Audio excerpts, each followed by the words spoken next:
ಇಬ್ರಿಯರಿಗೆ ಬರೆದ ಪತ್ರ 4ನೇ ಅಧ್ಯಾಯ 15 ಮತ್ತು 16ನೇ ವಾಕ್ಯ. ಈ ಪ್ರಧಾನ ಯಾಜಕ ನಮ್ಮ ದೌರ್ಬಲ್ಯಗಳನ್ನು ಕಂಡು ಅನುಕಂಪ ತೋರದೇ ಇರುವವರಲ್ಲ. ಅವರು ನಮ್ಮಂತೆಯೇ ಇದ್ದುಕೊಂಡು ಎಲ್ಲಾ ವಿಷಯಗಳಲ್ಲೂ ಶೋಧನೆ ಸಂಕಟಗಳನ್ನು ಅನುಭವಿಸಿದರು, ಆದರೆ ಪಾಪವನ್ನು ಮಾತ್ರ ಮಾಡಲಿಲ್ಲ.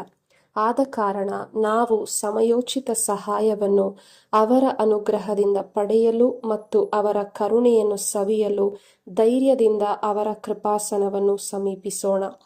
ಪ್ರಿಯರೇ, ಯೇಸು ಪ್ರಭು ನಮ್ಮೆಲ್ಲರ ಪ್ರಧಾನ ಯಾಜಕರಾಗಿದ್ದಾರೆ. ನಮ್ಮ ಪಾಪ ಪರಿಹಾರಕರು ಅವರೇ ಆಗಿದ್ದಾರೆ. ಅವರು ನಮ್ಮ ದೌರ್ಬಲ್ಯಗಳನ್ನು ಕಂಡು ನಮ್ಮನ್ನು ದೂರ ಮಾಡುವವರಲ್ಲ. ಪಾಪದ ನಿಮಿತ್ತವಾಗಿ ದುರ್ಬಲರಾಗಿರಬಹುದು. ಈ ಲೋಕದಲ್ಲಿ ಶಾರೀರಿಕ ಇಚ್ಛೆಗೆ ಬಿಟ್ಟುಕೊಟ್ಟು ನಾವು ಪಾಪದಲ್ಲಿ ಬಿದ್ದು ಹೋಗ್ತಾ ಇರ್ಬೋದು.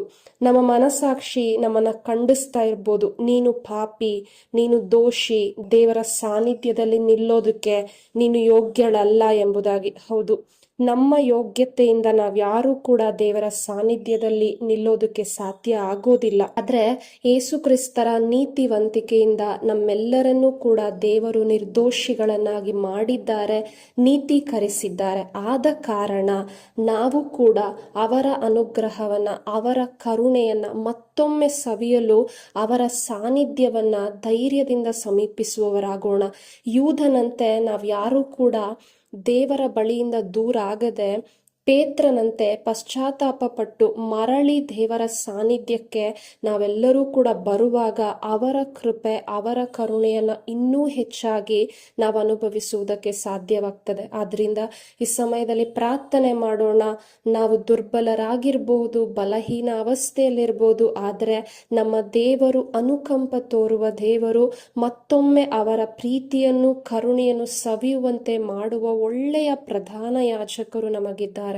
ಅಪ್ಪ, ತಂದೆಯಾದ ದೇವರೇ, ನೀವು ಒಳ್ಳೆಯವರು. ಅಪ್ಪ ದೇವ, ನಾವು ಪಾಪದಿಂದ ದುರ್ಬಲರಾಗಿದ್ದೇವೆ, ನಿಮ್ಮ ಬಳಿಯಿಂದ ದೂರ ಆಗಿದ್ದೇವೆ.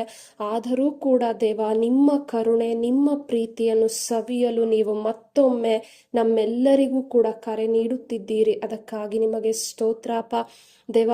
ನಿಮ್ಮ ಪ್ರೀತಿಯನ್ನು, ನಿಮ್ಮ ಕರುಣೆಯನ್ನು ಸವಿಯಲು ಅಡ್ಡಿಯಾಗಿರುವಂಥ ಎಲ್ಲ ಅಡಚಣೆಗಳು, ಶಾರೀರಿಕ ಇಚ್ಛೆಗಳು ನಮ್ಮಿಂದ ದೂರವಾಗಲಿ. ಅಪ್ಪ ಪಿತನೆ, ನೀವು ನಮ್ಮನ್ನ ನಿರ್ದೋಷಿಗಳನ್ನಾಗಿಸಿದ್ದೀರಿ, ನೀತಿವಂತರನ್ನಾಗಿ ಮಾಡಿದ್ದೀರಿ. ಅಪ್ಪ, ಈ ಒಂದು ಕೃಪೆಯನ್ನು ನಾವು ಅನುಭವಿಸುತ್ತಾ ಈ ಲೋಕದಲ್ಲಿ ನಾವು ಶಾರೀರಿಕ ಇಚ್ಛೆಯನ್ನು ದಮನ ಮಾಡುತ್ತಾ ಜೀವಿಸಲು ಬೇಕಾದ ಶಕ್ತಿ, ಜ್ಞಾನ ನಮ್ಮೆಲ್ಲರಲ್ಲೂ ತುಂಬಲ್ಪಡಲಿ ಎಂದು ಯೇಸು ನಾಮದಲ್ಲಿ ನಾವು ಪ್ರಾರ್ಥಿಸುತ್ತಿದ್ದೇವೆ. ನಮ್ಮ ಒಳ್ಳೆಯ ತಂದೆಯೇ, ಆಮೆನ್.